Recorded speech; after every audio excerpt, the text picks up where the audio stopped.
在刚刚结束的2021年全明星比赛中，詹姆斯在一次进攻回合中突破分球，长传给刚过中场的库里，投进 logo shot。这对曾经统治过东西部季后赛的绝代双骄，用各自最标志性的进攻方式，完成了在赛场上的首次连线。赛后，詹姆斯也在社交媒体上庆祝了两人的第一次联手，终于和你做队友了，这一刻久等了，我享受和你在一起的每一秒。库里随后也回应了詹姆斯：“兄弟，爱你，我们在同一支球队，然后一起赢下了胜利。”实际上，在此之前，无论是 NBA 还是国际赛场，詹姆斯和库里从来没有在哪一场比赛里成为过队友。毕竟，两位当时联盟前2的球员之间的联手实在是太过恐怖。不过，离2014年的夏天，我们距离詹库组合的出现，两位天皇巨星的携手登台，真的很近很近。要说库里和詹姆斯的渊源由来已久。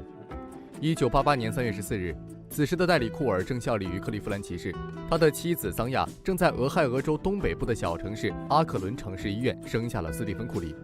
而在4年前的12月30日，勒布朗·詹姆斯也在这里出生。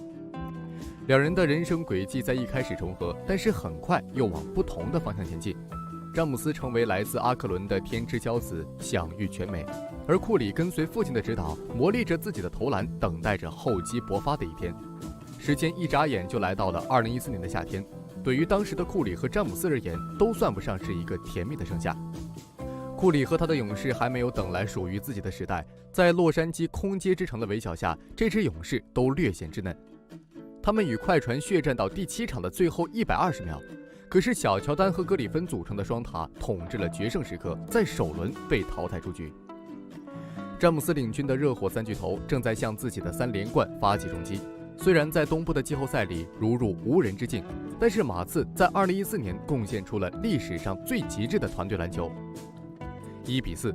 过往如日中天的热火王朝几乎是毫无抵抗能力地倒在了黑银军团的铁蹄之下。虽然詹姆斯依旧强大如日中天，但是这一年来的种种表现都证明着韦德的膝盖加速了职业生涯的下滑，角色球员们的能力也似乎被挖掘到了极限。而热火管理层对于新赛季的补强却没有太大的作为。帕特莱利只能用一句懦夫才会离开，企图用激将法留下詹姆斯，结果适得其反，让詹姆斯铁了心要离队。巅峰詹姆斯成为自由球员，这11个字的每一个笔画对全联盟球队来说都是致命的诱惑。无论是否存在可能，几乎全联盟的球队都向詹姆斯抛向橄榄枝，等待他的决定2.0。勇士自然也是其中之一。在强队林立的西部，有着老而弥坚的老同志马刺，也有天赋异出、不讲武德的雷霆青年军，再有上赛季的死敌快船。对于志在总冠军的勇士来说，似乎只有詹姆斯的加盟，他们才有突破西部的可能。詹姆斯拥有历史第1的突分能力，早在热火就已经证明，最适合他的搭档无疑是顶尖的射手。热火曾经绞尽脑汁地组建皇家火炮团来建立1星4射的体系，而库里呢？在他不讲道理的3分火力下，勇士往往能够拉扯开空间。最适合他的拍档，除了需要有给他传球和挡拆的能力，也要利用库里制造的空间处理球权，这也是后来追梦格林崛起的原因之一。如果库里能够为詹姆斯拉开突破的空间，又或者将格林强化成进攻和传球更上几个台阶的詹姆斯，那画面实在是太美。库里在接受采访的时候直言，自己会给詹姆斯打不止1个招募电话，还会逐渐展开攻势。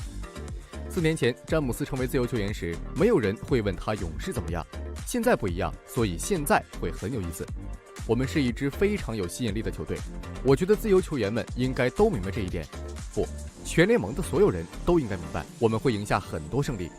这里的球迷非常富有激情，是世界最好的。甲骨文球馆可以提供任何主场优势。库里甚至决定让出老大位置给詹姆斯，不过在2014年，这好像并不稀奇。如果按上帝视角来看，勇士在后来创造的73胜伟大赛季，都在预示着库里的预言家身份。但那一年的勇士，库里还未成为 MVP， 汤普森也不是人人折服的佛祖，格林也没有展现出自己对比赛的影响力。在这支刚刚在季后赛被首轮淘汰的勇士里，库里的此番言论更像是一匹悍跳的铁狼，没有什么说服力。不过，此时的勇士，博古特的大合同已经到期，除了1500万的大卫里、1200万的伊戈达拉和1000万的库里外，其余只有斯贝茨、巴恩斯和汤普森超过300万美元，总薪水在5000万美元上下。勇士在薪资空间上依旧有很大的操作空间。勇士的管理层在詹姆斯决定1.0的时候，就目睹热火依靠韦德和招募波什吸引了詹姆斯的加盟，所以在2014年的夏天，勇士企图效仿当年的热火，用大卫里和汤普森换来一个空间型的全明星内线凯文·乐福，吸引詹姆斯的加盟，组成库里、詹姆斯、乐福的三巨头。但是最终，时任勇士球队顾问的杰里·韦斯特却提出异议。logo 老爷子早早地看出了汤普森蕴含着的天赋，以及他和库里之间良好的化学反应，他一人否定了汤普森与乐福的交易。即便如此，在今天看来，水花兄弟加上詹姆斯的组合看上去也足够美好。但是在此时，詹姆斯回归骑士几乎是众望所归，而且克利夫兰还以1.7%的几率奇迹般得到状元签，完成了4年3状元的壮举。虽然后来选中了贝内特，但是威金斯在那时候还被视为天赋卓绝的超级天才，对于森林狼来说是无比合适的舰队基石。后来的事情我们都知道了，正如勇士所预料的一样，得到乐福的骑士成功迎来了詹姆斯的回归，组成了骑士三巨头，在东部呼风唤雨。但也正如 logo 老爷子所预料的一样，汤普森在后来的赛季里飞速成长，与库里组成了开启3分时代的水花兄弟。而格林也在勇士迎来了蜕变，他们更是在后来迎来了杜兰特、考辛斯的加盟，成就了5星勇士的豪华阵容。好家伙，勇士队里全是预言家不成？建议狼人们今晚突袭金州。如果二人能够联手，那一定能够创下传奇般的丰功伟绩。但二人各自为战，同样为球迷们贡献一段荡气回肠的奇勇大战。这就是詹姆斯和库里对于这个时代的影响。连续4年的对垒，库里完成了对詹姆斯的3次围杀，而詹姆斯的骑士则在1-3落后的情况下绝地反击，摧毁了73胜勇士最梦幻的一年，成功为自己的家乡带来了阔别已久的冠军金杯，实现了对家乡的诺言。没有谁在比赛里占据着绝对的上风，两位巨星在攻防的博弈之间明争暗斗，穷尽自己的天赋与才华，贡献了 NBA 历史上最传奇的双雄争霸，让身为球迷的我们大饱眼福。也许在那个小小的阿克伦城市医院，二人的命运就正如七龙珠里的孙悟空和卡卡罗特一般，早在诞生的那一刻起，就注定要成为彼此最熟悉的对手。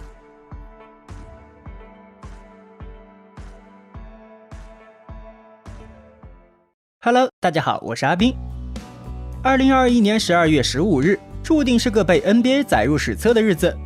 就在这万众期待的一天，库里在麦迪逊花园这一篮球圣地成功登顶 NBA 3分榜。这次的库里没有像当年73胜那样被抢走头条，这一晚加冕历史第一射手的他就是最亮的星。然而放在 NBA 历史长河中，库里还会是最耀眼的那颗吗？作为与库里同一家医院出生的现役第一人，詹姆斯的征途同样是星辰大海。在纪录方面，库里正朝着3分球4000个大关前进，而詹皇则是对历史首个4万分发起冲击。今天阿斌就跟大家来分析一下两者的难度系数以及实现的可能性，看看哪个更具有划时代的意义。先说库里，回忆起2009年的选秀大会上，当时的萌神身材还很瘦弱，脸上也带着稚气，恐怕没有人能够想到在12年之后，他已经成为3届 NBA 总冠军，2届常规赛 MVP， 并且包括 NBA 历史上唯一一名全票 MVP， 以及历史最佳战绩73胜9负的缔造者。别说名人堂的大门早已为他敞开，甚至 NBA 75大巨星也丝毫不能体现他的历史地位。在众多沉甸甸的荣誉中，如今的库里又加冕了 NBA 历史3分王桂冠，这还只是他的一个起点，之后的每一颗进球都是在刷新自己保持的记录。不要忘了，库里今年才33岁，对于一名射手而言，他的职业生涯还远远没有结束。3分球3000大关已经是前无古人了，但对于库里而言不过是临门一脚，他的目标显然不止于此，4000才符合他的能力。那么达成此项成就的难度有多大，我们不妨好好预测一下。考虑到球员的状态出于稳妥，按照最保守的数字来计算，在接下来的几个赛季中，如果库里每个赛季命中200个3分球，大哥不能再低了，对于很多球员来说，或许这是天文数字，但是对于库里而言，只是巅峰赛季打对折的水平。按照这样的发展，算上本赛季，库里仅仅需要5个赛季就能达成4000个三分里程碑。而要是大胆一点，按照每个赛季300个三分球来推算，蒙神仅需3个赛季就能达成。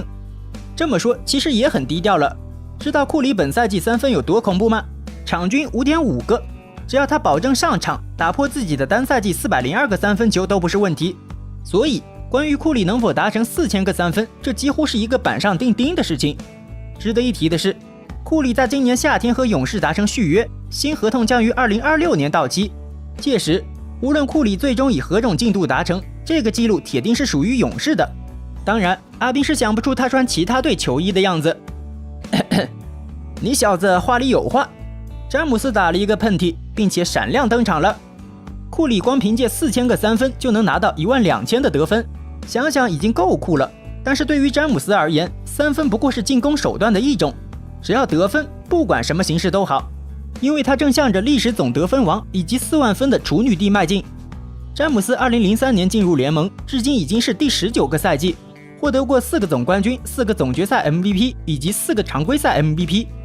月最佳、周最佳多如牛毛，甚至可以将其叫做大小勒布朗奖。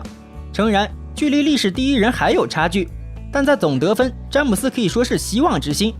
目前老詹的得分在36000左右，在他完成4万分的壮举之前，首先要翻过贾巴尔这座大山。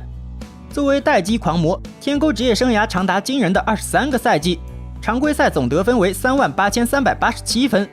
追赶者詹姆斯在12月底迎来了37岁的生日。习惯了詹皇飞天遁地的球迷，慢慢的也要接受他变老的事实。老詹湖人生涯出勤率严重下滑，缺阵场次已超过东部效力时的总和，好在得分效率保持得不错。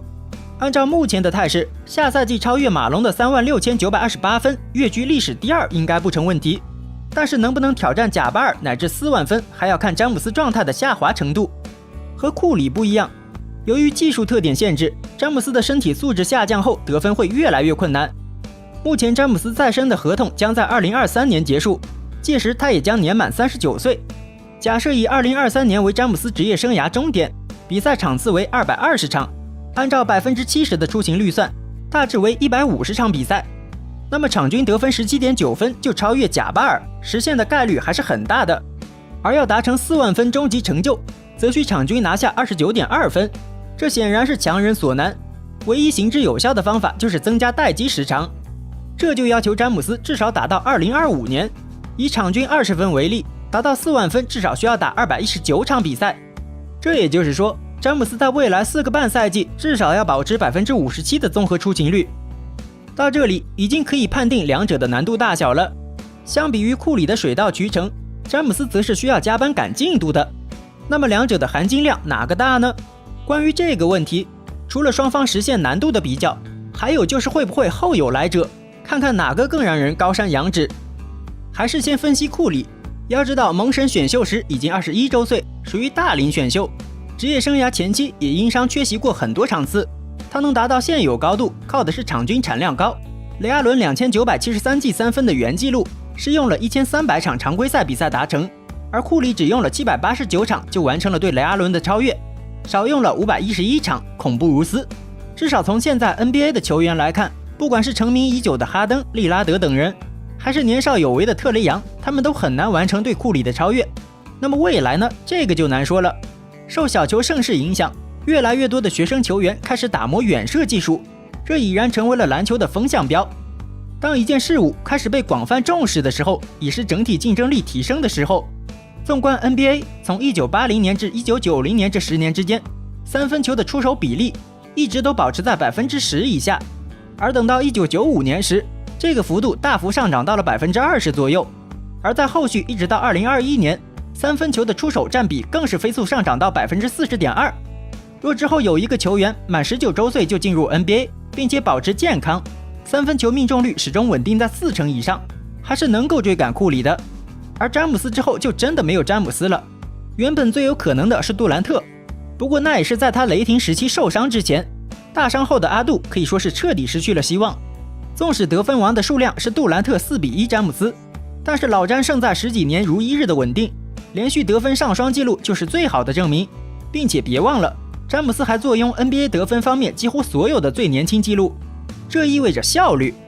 哈登出勤率高，得分也很爆炸，但是生涯前几个赛季的替补身份减慢了进度条。科比同理。还有很重要的一点，詹姆斯的起点非常早，他是高中生状元，登陆 NBA 时才18岁，而现在联盟对于新秀年龄有了更高的限制，最少要19岁。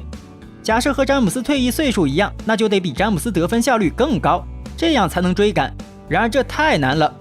最后是重中之重，伤病问题。这个比库里的内项要求高得多，因为得分肯定是要冲击禁区的，不可能靠投篮拿到4万分。一直保持健康，这绝对是不可能的事情。包括詹姆斯也开始频繁被小伤困扰，球员所能做的就是在受伤之后赶紧恢复。试问，除了詹姆斯，还有谁能在90度崴脚后跺一跺继续比赛的？这样超级变态的身体素质，全人类历史上估计都没有几个。想想模板是詹姆斯的西安威廉姆森，同样是状元，后者都没打过2个完整赛季，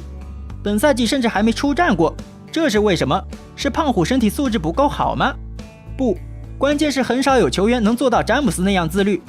老詹对训练和饮食非常严格，这样努力的加成才造就了他的钢筋铁骨。记住一句话，自律也是一种天赋。概括一下，要复刻詹姆斯得分成就，那么这位球员必须以联盟规定的最小年龄参选，一进入球队就拥有无限开火权，且职业生涯不能遭受任何大伤，打满22个赛季，平均每个赛季总得分为1818，这样才能达成4万分成就，这无疑比登天还难。行百里者半90，如果连詹姆斯都达不成，那就真的别做他想了。看完这些，哪个难度更大，想必你也心中有数了吧？其实这些都还是建立在主观能动性上，要是加上不确定因素，比如 NBA 停摆等，那就是雪上加霜。所以我们接下来都好好珍惜詹库的每一场球吧，因为都是在见证历史的发生。当然，无论谁最终能达成，届时阿克伦城市医院都将成最大赢家。我是阿斌，我们下期再见。